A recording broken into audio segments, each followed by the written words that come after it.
Hola a todos y bienvenidos a este nuevo análisis. Hoy vamos a meternos de lleno en un concepto verdaderamente fascinante y la verdad bastante complejo propuesto por Max Heindel. Imagínense esto. ¿Cómo hace exactamente un espíritu para descender a la forma física y juntar nuevas experiencias? O sea, ¿cómo se estructura algo tan, pero tan inmaterial como el alma humana a través de un proceso que resulta ser casi mecánico? Bueno, de eso vamos a hablar hoy.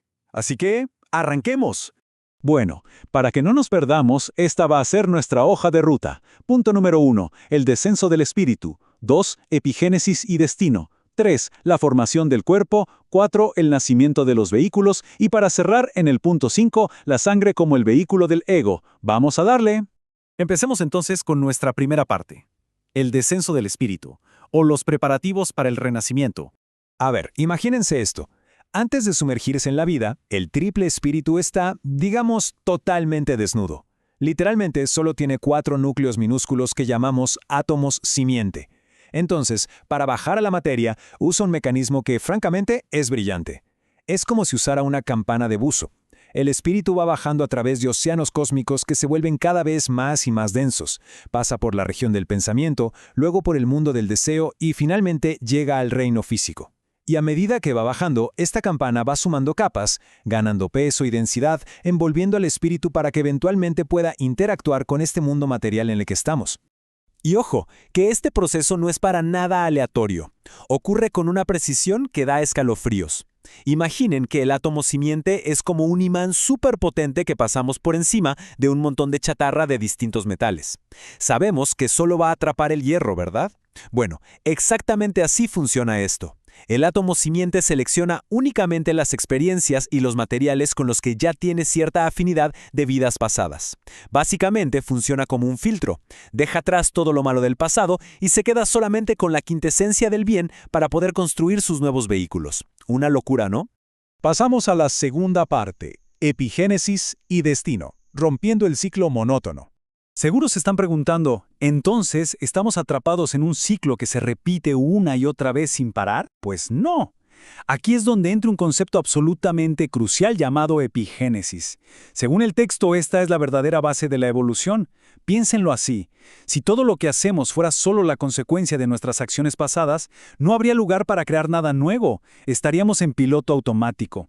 La epigénesis es, ni más ni menos, que nuestro libre albedrío en acción. Es esa chispa que le permite al ego empezar algo completamente inédito, abriendo la puerta a esfuerzos que son 100% originales y creativos.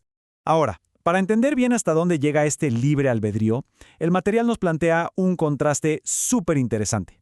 Por un lado, tenemos lo que llaman el destino maduro, que es impuesto por unas fuerzas superiores conocidas como los señores del destino.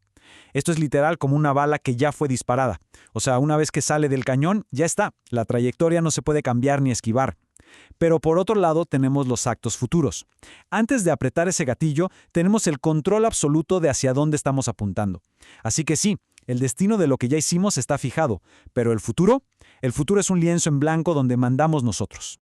Y esto me lleva a una frase de Goethe que la verdad resume este sistema a la perfección. Él decía: el hombre se liberta de todos los poderes que encadenan al mundo cuando adquiere el dominio de sí mismo. Es profundo, ¿verdad? Lo que nos dice es que cuando logramos alinear nuestra vida con estas leyes divinas, básicamente nos elevamos por encima de las leyes físicas del mundo. El dominio de uno mismo es la verdadera clave para liberarnos, para dejar de ser simples máquinas que reaccionan a su destino pasado.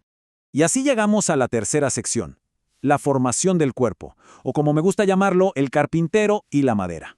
Entrando en la mecánica física del renacimiento, nos encontramos con una metáfora fantástica. Solemos pensar que la genética es la que dicta absolutamente todo lo que somos, ¿no? Bueno, este material nos propone una mirada muy distinta. Nos dice que los padres, sí, claro, nos dan el material físico hereditario que vendría a ser como una pila de madera. Pero, atención, porque el ego, o sea, esa alma que está reencarnando, es el verdadero carpintero. Es quien agarra toda esa madera y decide exactamente qué tipo de casa va a construir. Trabaja por su cuenta para darle forma a algo único. Y por eso muchas veces terminamos siendo tan pero tan distintos a nuestros padres. Y aquí entra un número clave, 21. Una vez que ocurre la fecundación, el cuerpo de deseos de la madre incuba ese óvulo durante un periodo que va de 18 a 21 días. Es fascinante porque durante todo ese tiempo el ego todavía está fuera, esperando. Recién cuando termina este ciclo de hasta 21 días, el ego finalmente hace su entrada triunfal y cierra esa campana de buzo desde abajo. Y ahí es cuando empieza a incubar su propio y futuro cuerpo físico. Avanzamos entonces a la parte 4, el nacimiento de los vehículos, una cronología de maduración espiritual. Fíjense bien en esto, porque el nacimiento físico es solamente el comienzo. Al igual que un bebé recién nacido necesita que lo cuiden, porque no puede valerse por sí mismo, nuestros vehículos espirituales también necesitan tiempo y protección en una especie de matrices macroscópicas para madurar. Vamos a repasar esta línea de tiempo que es súper importante. Cuando nacemos, solo nuestro cuerpo físico está activo. Hasta que cumplimos 7 años, nuestro cuerpo vital está siendo incubado. A los 14 ocurre el nacimiento de nuestro cuerpo de deseos y recién a los 21 años nacen verdaderamente la mente y la capacidad de generar nuestra propia sangre. Cada uno tiene su momento exacto de alumbramiento. Y les cuento un detalle de este proceso que me voló la cabeza. Resulta que el cuerpo vital tiene esta tendencia a promover un crecimiento expansivo muy parecido al de las plantas. Si no tuviéramos una fuerza superior que pusiera un freno, el cuerpo vital, dejado a sus anchas, haría que siguiéramos creciendo y creciendo hasta volvernos, no sé, del tamaño de un árbol gigante de esos que vemos en los mitos antiguos. Literalmente. Por eso es vital que el cuerpo de deseos nazca a los 14 años. Actúa como un freno para detener ese crecimiento físico desmesurado y empezar a redirigir toda esa energía hacia la maduración y la propagación. Además, durante toda esta etapa de la primera infancia, los vehículos superiores de los niños están totalmente pasivos y receptivos. Esto explica por qué los más chiquitos son pero tan impresionables. El texto incluso menciona que, de manera natural, tienen cierto nivel de clarividencia, llegando a ver dimensiones que nosotros no vemos, o teniendo esos típicos amigos imaginarios. Pero, y aquí viene la parte un poco triste, ¿no? Suele ser la incredulidad y hasta las burlas de los adultos, de la sociedad misma, lo que termina forzando a los niños a bloquear y suprimir por completo esta sensibilidad innata que tienen. Y así llegamos a nuestra quinta y última sección, la sangre como el vehículo del ego y la temperatura de la conciencia. Hablemos del anclaje más físico que tiene el espíritu. Aquí la protagonista indiscutida es la glándula timo. Durante la niñez, esta glándula se encarga de bombear sangre que está fabricada, por así decirlo, con la esencia de los padres. Como esa sangre todavía no es 100% propia, el niño no tiene un sentido absoluto de su individualidad. Pero más o menos a los 14 años, esta glándula se empieza a atrofiar, y es justo ahí cuando la persona empieza a producir su propia sangre de forma totalmente independiente. Recién en ese momento, el ego puede tomar posesión total de su cuerpo y sentir un verdadero y profundo sentido del yo. Y presten atención a esto, porque es donde la teoría esotérica se choca de frente con nuestra biología de todos los días. Resulta que el ego necesita que la sangre esté a una temperatura súper específica para poder operar el cuerpo. Si nos enojamos mucho, la sangre literalmente hierve, y eso hace que el ego empiece a soltar el volante, por así decirlo. Si sentimos terror, la sangre abandona las extremidades, nos ponemos pálidos, nos congelamos y el pensamiento se paraliza. Y ni hablar de la fiebre excesiva, que básicamente expulsa temporalmente al ego, causando delirios.